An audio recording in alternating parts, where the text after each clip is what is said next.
একটা মালা মালা দিবে ইয়ে কাটে দেবো দুপুরাপু না দুপুরাপু মালা দিবে আমাদের নাজমুল ভাইকে এবং হচ্ছে আমাদের মামুনের সঙ্গে তার ফুলের তোলা দিয়ে বরণ করে নিবে।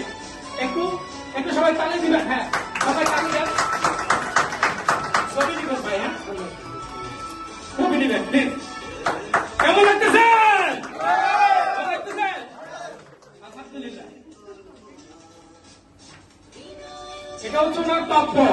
ওনার টাকা পয়সার অভাব নেই ভাই, আলহামদুলিল্লাহ ওনাকে আল্লাহ যথেষ্ট দিয়েছে। এখনো উনি নেদারল্যান্ড কর্মরত অবস্থা আছে, 2 মাস 3 মাস পর দেশে আসে, কিন্তু ডিএক্সএন পাগলের মতো করছে। এবং আমার তরফ থেকে একটা গিফট, আমার তরফ থেকে একটা গিফট সবাই ছবি তুলবে। একটা ডিএক্সএন ক্যাটালগ, আপনার ডায়েরি পাইছেন, ওনারা ক্যাটালগ পাইছেন, ঠিক আছে? ওকে, আপনি জানান। এ পর্যায়ে আমি সবুজ ভাইকে বলবো আমাদের গোলাম রাসুল ভাইকে ফুলের তোলা দিয়ে বরণ করার জন্য সবুজ ভাইকে বলবো ছবি দিবেন। হ্যাঁ সবুজ ভাইকে বলবো এবং আমাদের শাহরুখ ভাইকে বলবো মালাটা পরিয়ে দেওয়ার জন্য। আমাদের এরকম করে বিভাগের পক্ষ থেকে, মামুনের সঙ্গের পক্ষ থেকে, আমার পক্ষ থেকে আজকে কিন্তু সেলিব্রেশনে চলে যায়। তাই হবে, তাই হবে।